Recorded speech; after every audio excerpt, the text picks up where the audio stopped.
2h14, você está ligado no Tempo Real, unindo o país pelas redações do Grupo Bandeirantes, em FM 94,9, aplicativo Bandplay, live no YouTube, canal Rádio Bandeirantes Poa, gerando conteúdo do novo complexo Bandeirantes de Comunicação aqui no coração do Tecnopuc, nosso novo endereço, Avenida Ipiranga 6681. Aqui a notícia, na velocidade em que ela acontece. Vamos lá, falar um pouquinho da reconstrução, um pouquinho das finanças do Estado, chegada do presidente Lula também. Está em linha conosco o governador do Estado do Rio Grande do Sul, o governador Eduardo Leite. Uma boa tarde, obrigado pela atenção aqui à Band. Boa tarde, Osíris, boa tarde a todos. Prazer poder voltar a falar com vocês. Prazer todo nosso aqui. Agora, o senhor fez uma peregrinação em Brasília, envolve justamente a dívida do Estado. Há uma negociação, governador, direta com o Rio Grande por conta da maior tragédia que passamos, ou a gente ainda está no bojo da negociação dos outros estados? E onde é que está travando esse processo? Essa votação que o Senado acabou de fazer é dentro da negociação que envolve outros estados que também têm essa situação da dívida, né, tão grande, um estoque tão grande como a União. Foi um passo importante que conseguimos dar, que reduz os juros que são aplicados sobre a dívida, que hoje tem IPCA mais 4%, mas tem um outro fator de correção, que é o CAN, um coeficiente de ajuste monetário, enfim, e que acabam significando para o Rio Grande do Sul pagar algo em torno de 10,5%, quando se associa à inflação e os juros, enfim, 10,5% por ano. E com a nova formatação, esse indexador deverá baixar para o IPCA mais 2%, o IPCA esse ano é 4%, é mais ou menos isso que está girando, então a se manter constante esse IPCA de 4%, está falando de juros de 6%, na verdade, né, aplicados. Então é uma redução bastante importante, expressiva, como o nosso estoque é de 100 bilhões de reais de dívida junto à União, cada ponto percentual significa 1 bilhão de reais, então é bastante expressivo poder fazer essa redução.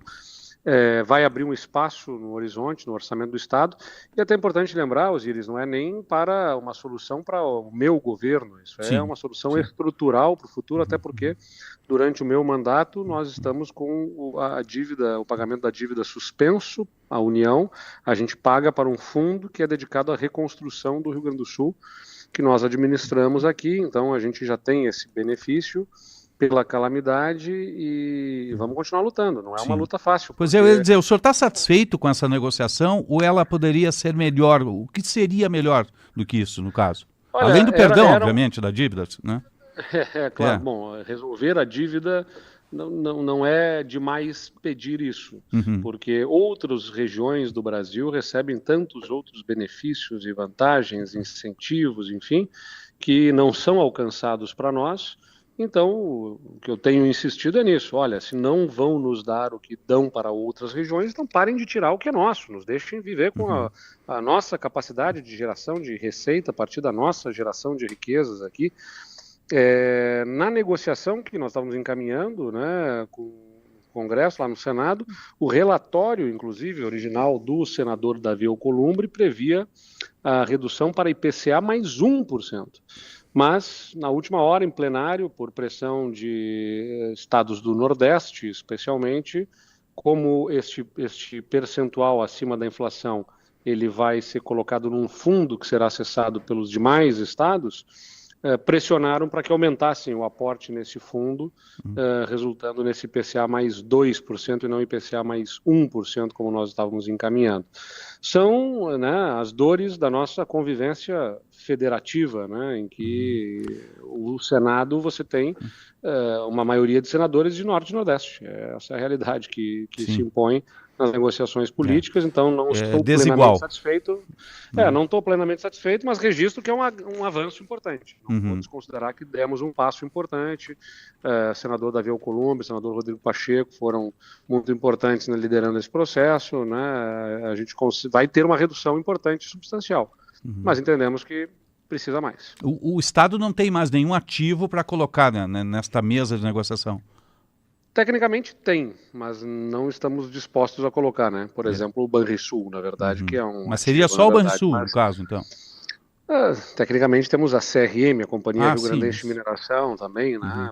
Mas na verdade não estamos tratando nessa perspectiva de colocar ativos nessa negociação, porque a lei ela alcança o benefício de outras formas também, né? Desde que haja compromisso de investimentos em outras frentes, enfim, na educação, enfim. Então a gente tem outras fórmulas de atingir ali pela lei a redução dos juros. É importante lembrar que isso vai para a Câmara dos sim, Deputados ainda. sim. Então, nós temos o trabalho de fazer pautar na Câmara dos Deputados e aprovar na Câmara dos Deputados também essa legislação.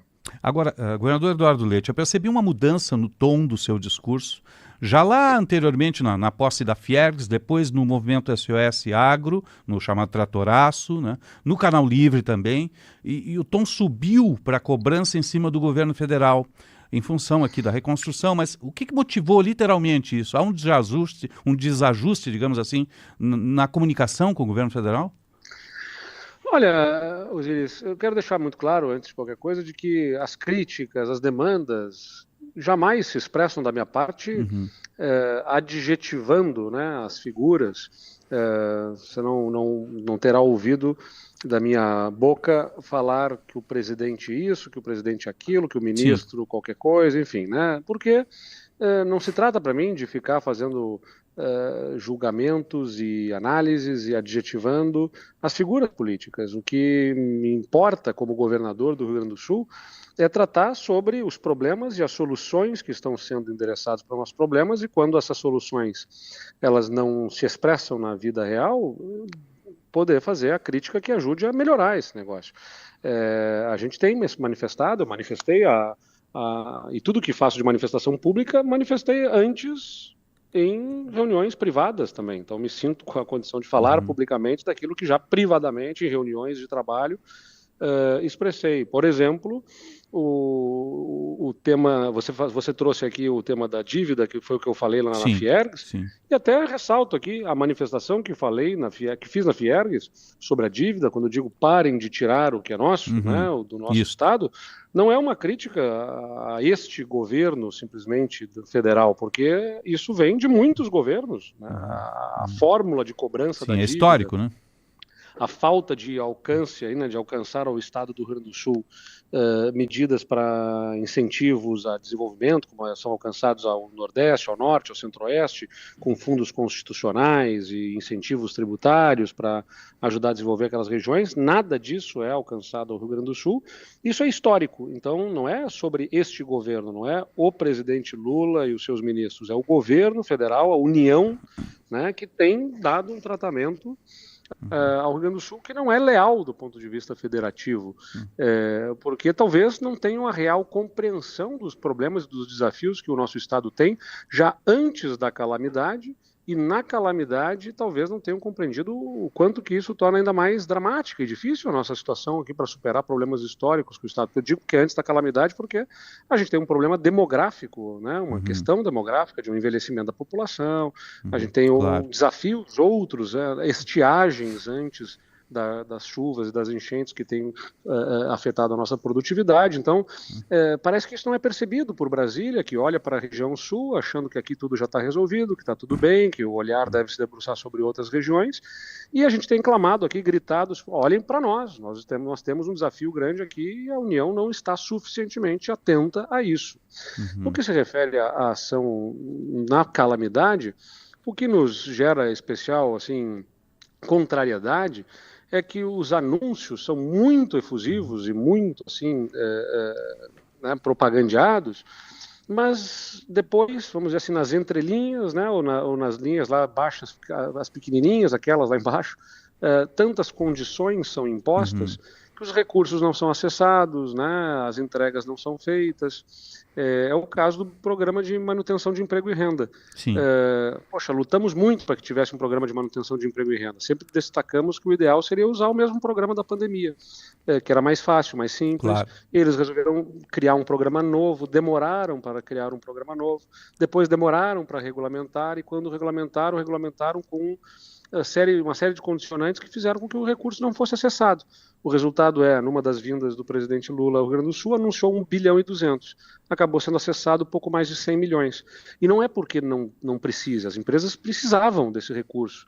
Muitas demissões podiam ter sido evitadas, mas colocaram tantos embaraços, tantas regras, tantas dificuldades, que o recurso não foi acessado e as pessoas acabaram sendo demitidas. Então isso é o que nos causa frustração e a gente está destacando, né, a importância de que isso se ajuste para atender o Estado. Mas, governador, há dificuldades do governo federal em romper certas burocracias e também do Estado, por vezes. Há um avanço muito forte de recomposição de estradas, mas no que tange a construção de casas, ainda é tudo muito lento. O senhor lançou 500 casas, se bem me lembro, lá no Vale do Taquari. O senhor está satisfeito com o ritmo do canteiro de obras, da burocracia cartorial, da forma como estão sendo feitas as coisas?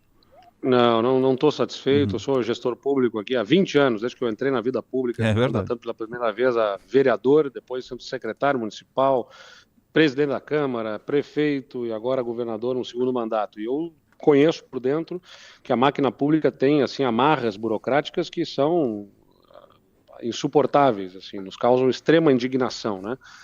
Por outro lado, é importante lembrar as pessoas que não tem como se falar em não ter burocracia nenhuma. É um dinheiro público, né? Você não sai ali na esquina com uma carteira, com um talão de cheques, com um cartão de crédito do governo e sai contratando e mandando fazer coisas. Tem toda uma lógica, né, que precisa ser obedecida e que construções de moradias, de pontes, enfim, tudo isso tem que ter projeto, né, tem que ter preparação de terreno, levantamentos, estudos topográficos, enfim, para poder construir. Então tem uma burocracia, mas ela é completamente fora. Mas o sistema cartorial, você vai admitir, governador, é terrível, porque você, para fazer um loteamento em qualquer município do Vale do Taquari, tem que fazer esse loteamento e cartorializar ele, tem que ter um cartório, um lote, e fazer esse processo todo. Nós estamos na era digital e tudo é muito lento, né? Isso sem dúvida, isso é uma coisa que o Brasil vai precisar discutir em algum momento, né? Toda essa cultura cartorial que você está levantando aqui, que não se replica em boa parte dos países do mundo, que tem outras fórmulas de lidar com registros e com compromissos e com contratos do que o Brasil, mas é a realidade que a gente tem. Então o que a gente está fazendo objetivamente? A gente contratou lá, da parte do recurso do Estado, cerca de 300 unidades habitacionais, para o Vale do Taquari, só que a gente precisa que os municípios preparem os terrenos, porque cada terreno tem uma circunstância, uma complexidade específica, e para o governo do estado é difícil poder se debruçar sobre cada um deles, então é uma tarefa do município. O município que está lá no local, que conhece, que tem uma estrutura, por menor que seja, fazer a preparação do terreno. E aí a gente está observando um gargalo, né? Alguns municípios já estão conseguindo fazer essa preparação, outros estão tendo dificuldades. Então nós estamos tomando uma providência aqui no estado, que é encaminhar a contratação de serviços de topografia, de maquinário, para fazer essa preparação de terreno para os municípios, né? O que era uma tarefa dos municípios, a gente está observando dificuldades em muitas frentes, então a gente vai também já deixar previamente contratado por ata de registro de preços esses serviços para, sendo necessário, já ter um contrato previamente feito que nos permita colocar em campo a preparação do terreno, porque a parte das casas a gente já tem contratado, a gente já tem empresa de módulos de casa por modelo construtivo de concreto, né, que é rápido, para fazer a execução da obra, só que ela tem que ter o terreno pronto. Isso não está no contrato. A gente espera que, por exemplo, semana que vem, Encantado, Santa Teresa estejam entregando no Vale do Taquari os terrenos prontos para que a gente possa encaminhar a construção das moradias.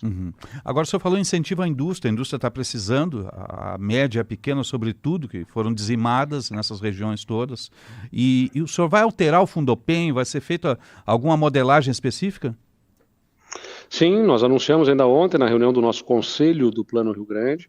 O Plano Rio Grande é o nosso grande plano de reconstrução do Estado e a gente estruturou um conselho com 180 membros da sociedade civil para fazer um acompanhamento disso, para prestarmos contas e até para ouvi-los, né, com representantes de diversos setores. E ontem nós apresentamos que o Estado está agora publicando um decreto com um Fundopem de recuperação do Estado. O que acontece? O Fundopem é uma ferramenta de incentivo a investimentos de empresas no Estado, sejam de fora vindo para o Rio Grande do Sul, sejam daqui querendo ampliar os seus negócios, e o que o Estado permite é que se abata do ICMS futuro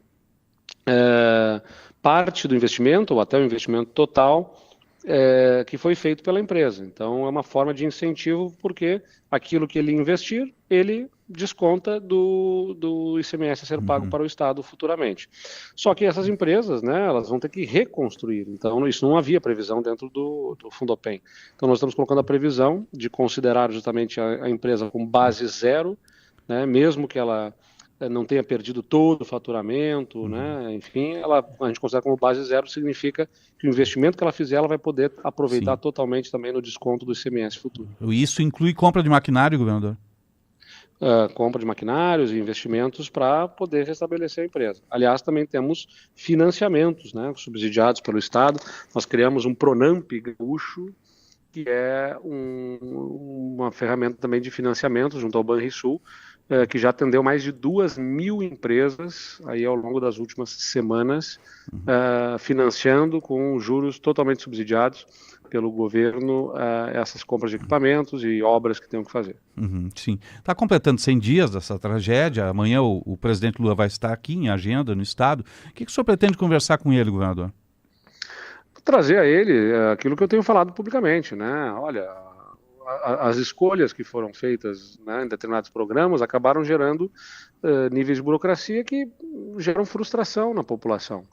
Eu já salientei, não contem comigo para fazer divisão política, essa polarização, ela contamina completamente o ambiente, Osíris, e acaba gerando o seguinte, né? Aquela música do Caetano Veloso que dizia, né, Narciso acha feio o que não é espelho.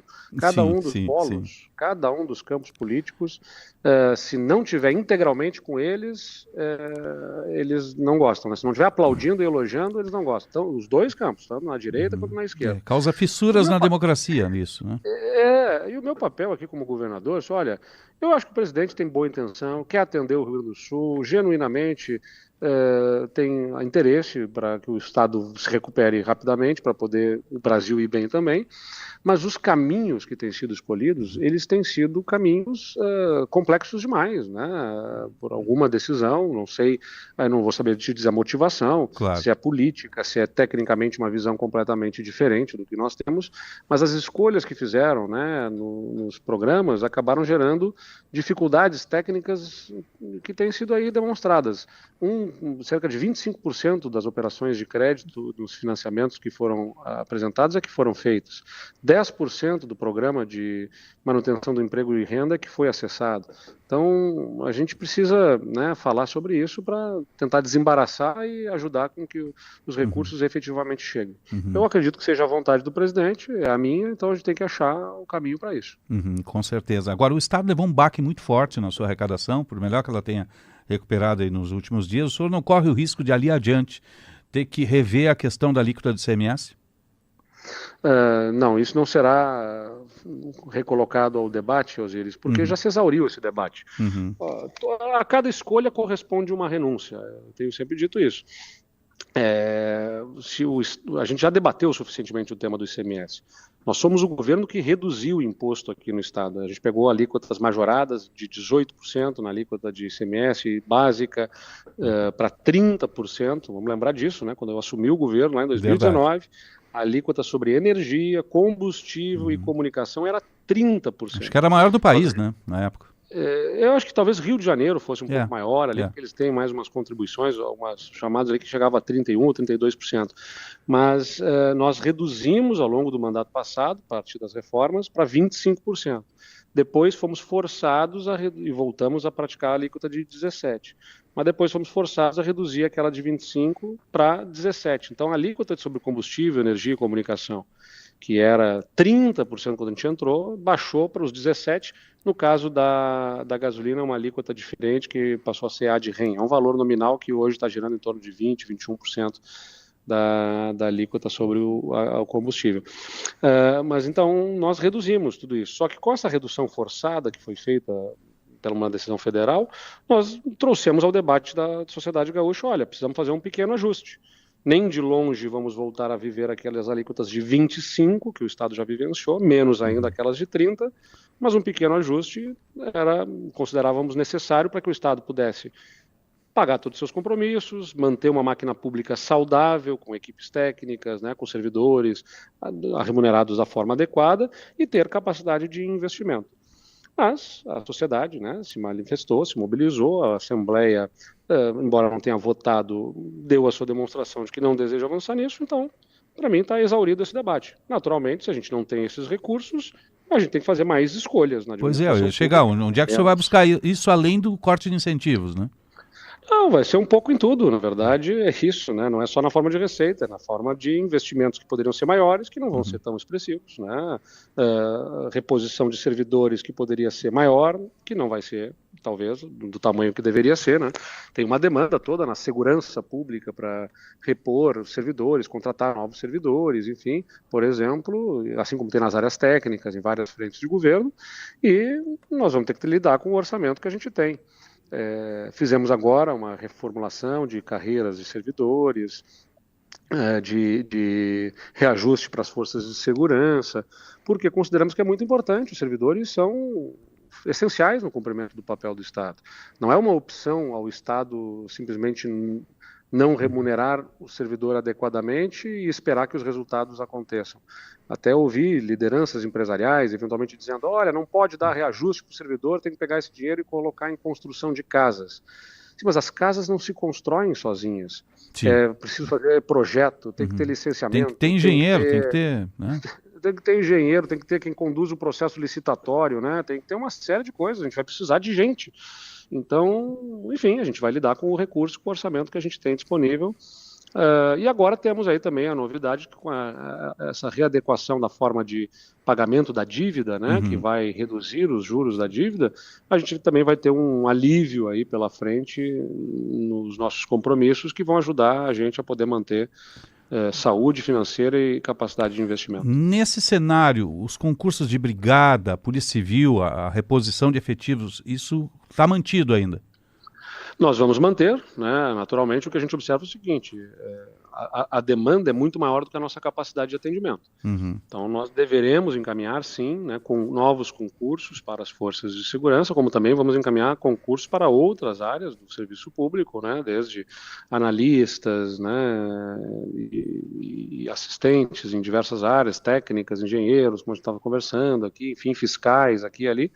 O Estado terá que fazer concursos para essas posições, só que, claro, a gente vai dimensionar esses concursos e os chamamentos à capacidade financeira do Estado.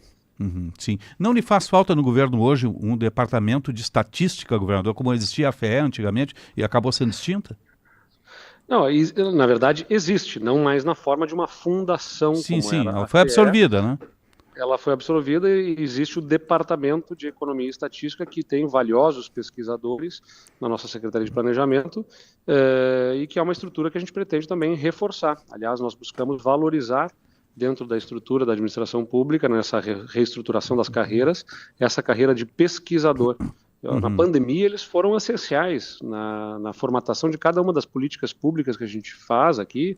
Quando a gente vai criar um programa para atender determinado grupo da população, um programa para incentivar alguma atividade econômica, agora na calamidade, os nossos pesquisadores do Departamento de Economia e Estatística são muito importantes para poder nos orientar a partir dos dados, cruzamentos de informações, análises estatísticas, para que essa política pública saia da melhor maneira, né? Porque a gente tem que errar menos quando a gente está falando de recurso. Infalível não somos. Sim. Eu não sou um super-humano, super-herói, um messias para poder não errar. Todos erramos, todos somos seres humanos. A gente precisa ter essa consciência. Agora a gente tem que errar menos, e errar menos é quando a gente ouve mais a ciência, quando a gente traz, né, os estudos, os técnicos e constrói a política pública com base em evidências, como a gente acredita. O senhor fez uma alteração agora no secretariado, né, Santini, Covatti, a pasta ali do desenvolvimento agrário. Isso pode ser ampliado, governador? Essa é uma mudança que há algum tempo nós vínhamos conversando, né, na Secretaria de Turismo. Contamos com a valorosa contribuição do Luiz Fernando, que é um funcionário público do Tribunal de Contas, deu uma grande contribuição ao longo desse período, mas sabíamos que deveríamos fazer o ajuste, até porque politicamente temos aí partidos políticos importantes na nossa base e que têm essas duas figuras com as quais já tive a oportunidade de trabalhar. O Santini estava na Secretaria de Desenvolvimento Rural, mas antes foi secretário de Turismo, lá depois da calamidade, né, da pandemia, e agora vai ser muito importante nessa retomada do turismo também. E o secretário, ex-deputado Wilson Kovács, também deu já grande contribuição no turismo, e agora volta ao governo para a Secretaria de Desenvolvimento Rural. Mas, naturalmente, novos ajustes podem ser feitos na equipe do secretariado, mas não estão em vistas assim imediatamente. Para fechar, governador, deixa eu fazer uma pergunta política. Não é frustrante o PSDB não ter candidato à prefeitura em Porto Alegre? Olha, vamos separar os chapéus aqui, então. Sim. Como governador, o governador não tem um candidato, né? O governador aqui, eu quero deixar claro, vou trabalhar com o prefeito ou a prefeita que Porto Alegre escolher, com toda a legitimidade que o voto popular vai conferir a este novo prefeito ou prefeita, e como tenho feito sempre ao longo da minha trajetória aqui como governador. Como agente político, claro que eu gostaria que o meu partido tivesse um candidato. Mas não é uma eleição do governo do estado, não é uma eleição do Eduardo Leite, do Lula ou do Bolsonaro, é uma eleição do prefeito, né, da capital. E isso enseja uma discussão local para a qual o PSDB buscou ter uma candidatura, não conseguimos viabilizar, né, por uma série de questões. Então, estamos apoiando a candidatura da ex-deputada Juliana Brizola, que considero alguém que está com condições e muito ânimo, muito desejo de poder fazer esse trabalho pela capital. Agora, é um problema também do PSDB nacional, que não tem candidatos em muitos lugares, né, governador? O partido sofreu, por conta da polarização, né, uma redução de tamanho, Osiris. Então, a gente chegou a ter, né, mesmo agora no período de oposição, nos anos recentes, 50 deputados, fomos a 30 deputados, e agora estamos com o PSDB tem 13 deputados, e o Cidadania, que está federado conosco, outros 5 deputados, então são 18 no grupo. O PSDB diminuiu, portanto, de tamanho. É um momento mais difícil pelo qual passamos, mas eu sempre digo, a força de alguém, ou de um partido, de uma instituição, não se baseia simplesmente em estar grande e ocupando todos os espaços. Significa a capacidade também de suportar momentos mais difíceis no cenário, e pelo que o PSDB está passando. Mas continuo considerando que essa polarização haverá de ceder espaço à sensatez, ao equilíbrio, ao bom senso, né? E quando isso acontecer, né, o PSDB vai ser muito importante, muito necessário a esse país. Governador do Estado do Rio Grande do Sul, Eduardo Leite, obrigado pela atenção aqui à Rádio Bandeirantes. Conte com os nossos microfones. Bom trabalho e boa agenda amanhã. Muito obrigado a todos e um grande abraço. Um forte abraço. 2h42, governador Eduardo Leite, aí repassamos alguns temas aí envolvendo reconstrução, finalizamos com política, porque isso é uma opinião muito pessoal minha. O PSDB não pode deixar de ter candidato em Porto Alegre, né? Como nas principais capitais. É um partido gigante, ocupou a presidência da República, governos, governo no estado do Rio Grande do Sul, né? E eu sempre tenho uma tese que nem é minha isso, né? O doutor Brizola dizia, o partido que não tem candidatura não faz bancada, né? Não tem majoritário, não faz bancada na proporcional. Então fica mais difícil, né, nesse processo.